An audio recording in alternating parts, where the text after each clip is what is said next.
Good day guys! Punta muna tayo sa Nasugbu, Batangas. 30 minutes lang siya galing Tagaytay. Maligayang pagdating sa lalawigan ng Maghiting. Pagpasok natin, magbabayad tayo ng entrance fee na 30 pesos.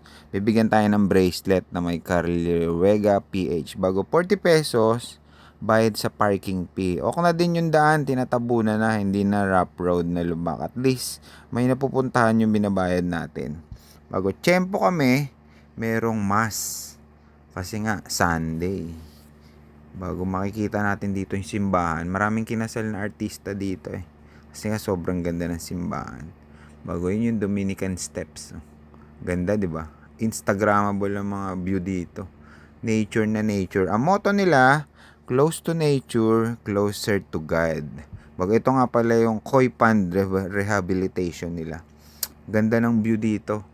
Tagal nga namin naupo dyan, tinitingnan lang namin yung mga koi fish kasi nakaka-relax yung sounds dito ng nature. Malakas ang hangin. Bago bundok kasi to eh, na dinevelop lang siya. Ayan yung mga koi fish nila, mamahalin yung mga koi fish nila eh, mga imported. Parang galing ibang bansa, ang lalaki pa. Ang dami nilang alaga. Ito pa yung view dito na puro halaman. Siyempre, pictorial si Miss ko tsaka si Biel. Dala-dala yung camera niya. Ito pala yung tulay bitin. Ito yung nakakatuwa rin dito. Siyempre, akit kami sa taas. Doon meron din kasing simbahan doon. Nandun si Nazareno. Yun, sa taas. Ayan, nasa taas na kami. Oh. Ganda rito sa taas na to. Huling punta namin dito, nagpalipad pa ako ng drone dito eh. Tagal na namin huling napunta rito, 2019 ata. Ganun pa rin yung lugar, lalong gumanda.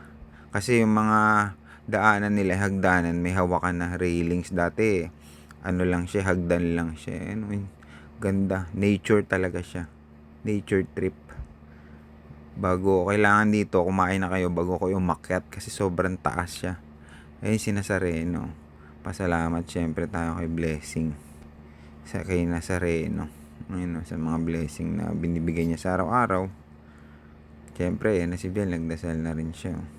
Bago nagtirik na rin ako ng kandila rito. 10 pesos, isang candle. Kumuha kami ng 10 pieces, bali 100. Okay din. May bago sabay dasal na rin, siyempre. Bago, meron pa dito isang simbahan sa baba. Meron kasing palusong dito eh. Ito naman ang pupuntahan nyo. Ganda rin simbahan dito. Ayan, yung loob niya, panalo rin. Pwede na rin mag-pray, syempre, sa araw-araw na blessing. Thanks for watching!